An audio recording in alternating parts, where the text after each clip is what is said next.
الشیطان الرجیم بسم اللہ الرحمن الرحیم به نستعین وهو خیر ناصر ومعین قال اللہ تبارک وتعالی فی کلامہ المجید وقولہ الحق وهو اصدق القائلین بسم اللہ الرحمن الرحیم ووجدک ضالا فہدا ووجدک عائلا فاغنا۔ پروردگار عالم آپ تمام مومنین کو اپنے حفظ و امان میں رکھے۔ شب شہادت حضرت خدیجۃ الکبریٰ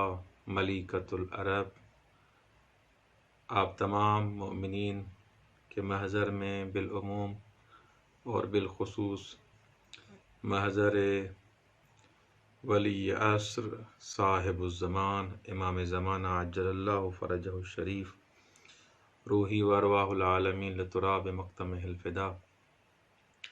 تسلیت و تعزیت پیش کرتا ہوں۔ خداوند متعال ہمیں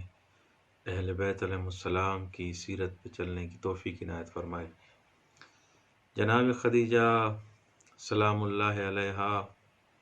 وہ عظیم ہستی ہیں جس کے بارے میں مجھ جیسا طالب علم تو اصلاً کچھ بیان نہیں کر سکتا کہ ان کی شخصیت کے مختلف زاویوں پر گفتگو کی جائے، البتہ تیمناً و تبرکاً کہ ہمارا نام بھی مداحان جناب سیدہ خدیجہ سلام اللہ علیہا میں شمار ہو، اسی لیے کچھ عرائض آپ کی خدمت میں پیش کر رہے ہیں۔ انسان کبھی کبھی ایسا کام انجام دیتا ہے کہ خداوند متعال اس کا کام قبول کرتا ہے، بارگاہ عزدی میں وہ کام قبول ہو جاتا ہے، لیکن کبھی انسان ایسے مرحلے تک پہنچ جاتا ہے، اس مقام تک پہنچ جاتا ہے کہ خداوند متعال اس کے کام کو اپنی طرف نسبت دیتا ہے، اور جناب سیدہ ان خواتین میں سے ہے، وہ ہستی ہے جس کے کام کو خداوند متعال نے اپنی طرف نسبت دی ہے۔ جیسا کہ آپ جانتے ہیں رسول خدا صلی اللہ علیہ وآلہ وسلم اس دور میں ایک یتیمانہ زندگی اور وہ ناداری، لیکن جناب خدیجہ سلام اللہ علیہا نے اپنا سارا مال و دولت رسول خدا صلی اللہ علیہ وآلہ وسلم کے حوالے کر دیا، اور اسی قربانی، اسی ایثار جو جناب سیدہ نے رسول خدا کو یہ مال و دولت عطا کیا، خدا نے اپنی طرف نسبت دی ہے۔ وَوَجَدَكَ ضَالًّا فَهَدَىٰ وَوَجَدَكَ عَائِلًا فَأَغْنَىٰ، یعنی آپ نیازمند تھے، آپ کو ضرورت تھی، خدا نے آپ کو غنی کر دیا۔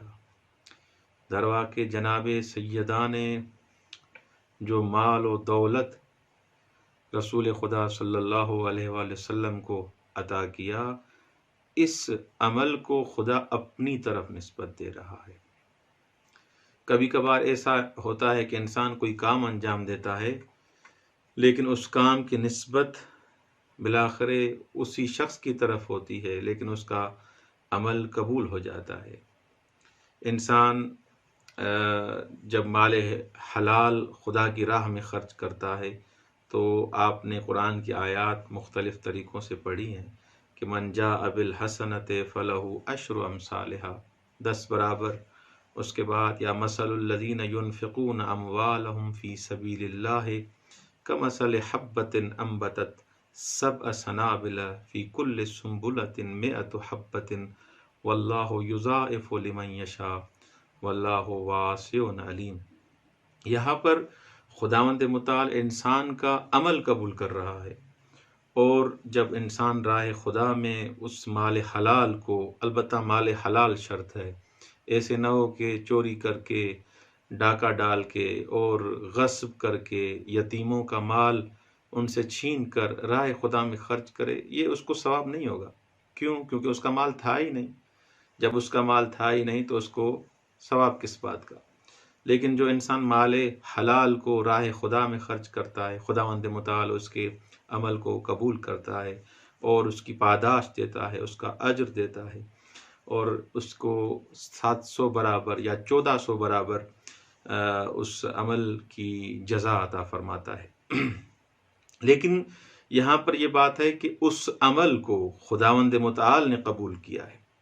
ایک دفعہ یہ ہے۔ لیکن دوسرے مرحلے میں کچھ ایسے انسان ہیں، کچھ ایسی ہستیاں ہیں جن کے عمل کو فقط قبول نہیں کیا جاتا، بلکہ ان کے عمل کو خداوند متعال اپنی طرف نسبت دیتا ہے، اور در واقع خداوند متعال ان کو قبول کرتا ہے، ان کے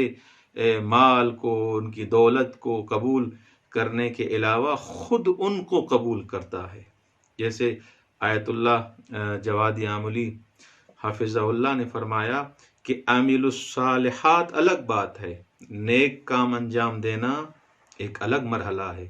لیکن انسان اس مقام تک پہنچ جائے کہ فتقبلها ربها بقبول حسن۔ حضرت مریم سلام اللہ علیہا کے لیے خداوند متعال فرماتا ہے فتقبلها ربها، یہاں پر خود حضرت مریم کو اللہ نے قبول کیا ہے، اس کی ذات کو خدا نے قبول کیا ہے۔ جب خداوند متعال نے حضرت مریم کو اس انداز میں قبول کیا، ان کی ہستی کو قبول کیا، تو خداوند متعال نے حضرت عیسیٰ بعنوان ہدیہ حضرت مریم کو عطا کیا۔ جب مادر حضرت عیسیٰ ایسا کام انجام دیتی ہے، ایسے عمل انجام دیتی ہے کہ خداوند متعال اس کو قبول کر لیتا ہے، تو جناب خدیجہ سلام اللہ علیہا کو جب خداوند متعال قبول کرتا ہے تو خداوند متعال ان کو بعنوان ہدیہ حضرت فاطمہ سیدۃ النساء العالمین عطا کرتا ہے۔ تو یہ فرق ہے، ڈیفرنٹ ہے کہ انسان ایک دفعہ خود عمل جو ہے اللہ قبول کرتا ہے، ایک دفعہ خود ذات کو خداوند متعال قبول کرتا ہے۔ اب اس کا عمل نہیں، خدا کا عمل ہے، ما رمیت اذ رمیت۔ وہاں پر یہ ہے کہ خداوند متعال جو کام بھی وہ انجام دے اپنی طرف نسبت دیتا ہے، اب وہ خود ذات اللہ کی بارگاہ میں قبول ہے۔ ایک دفعہ عمل صالح قبول ہے، ایک دفعہ خود ذات مورد نظر لطف پروردگار قرار پاتی ہے۔ لہذا انسان اگر وہ گوہر پیدا کرے اپنی ذات میں، انسان اپنے وجود کو ایسا بنائے کہ عامل الصالحات، اچھے کام انجام دینا، یہ مومن متوسط ہے، جزء صالحین ہے، اس کو صالح کہا جاتا ہے۔ لیکن وہ افراد جو اس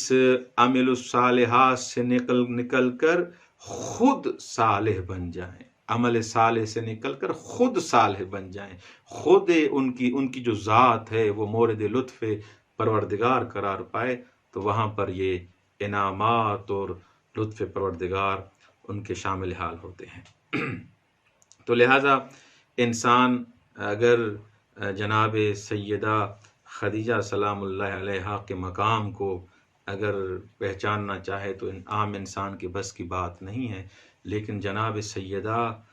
خدیجہ سلام اللہ علیہا نے وہ قربانی دی، اس دور میں قربانی دی، اس وقت وہ قربانی دی جہاں بالآخر کوئی لالچ نہیں تھی، کوئی طمع نہیں تھی، سارا معاشرہ جان رہا تھا کہ رسول خدا صلی اللہ علیہ وآلہ وسلم کے پاس کچھ بھی نہیں ہے۔ مزہ تب ہے جب انسان کے پاس کچھ نہ ہو تب اس کو کچھ دیا جائے، تب اس کے لیے قربانی دی جائے، ورنہ اگر رئیس بن جائے انسان، اگر وڈیرا بن جائے، کسی مرحلے اور مقام تک پہنچ جائے، بادشاہ بن جائے، یعنی رسول خدا صلی اللہ علیہ وسلم کی مدینے کی زندگی اور وہ جو مرحلے ہیں، اس کے بعد جب رسول خدا صلی اللہ علیہ وآلہ وسلم کے ساتھ کچھ افراد وصل ہو رہے ہیں، کچھ مدد کر رہے ہیں، یہ اس قربانی میں، اور جو جناب خدیجہ سلام اللہ علیہا نے قربانی دی ہے اس وقت کچھ بھی نہیں تھا۔ اس وقت جناب خدیجہ سلام اللہ علیہا نے اپنا پورا مال و دولت اسلام پر، رسول خدا پر قربان کر دیا۔ جیسے رسول خدا صلی اللہ علیہ وآلہ وسلم بعثت سے پہلے خوب مکے میں مشہور تھے کہ امین ہیں، لیکن جناب سیدہ سلام اللہ علیہا بالآخر ان مراحل سے پہلے اتنے عظیم مقامات کے علاوہ جو ایک صفت جناب سیدہ کے لیے بیان کی جاتی ہے کہ جناب سیدہ کا ایک لقب تھا طاہرہ. ان کو ملقب کیا جاتا تھا اس جاہل معاشرے میں، اس معاشرے میں جہاں پر کسی خاتون کی عزت نہیں ہوتی تھی، لیکن ملیکۃ العرب ہوتے ہوئے تمام امکانات کے باوجود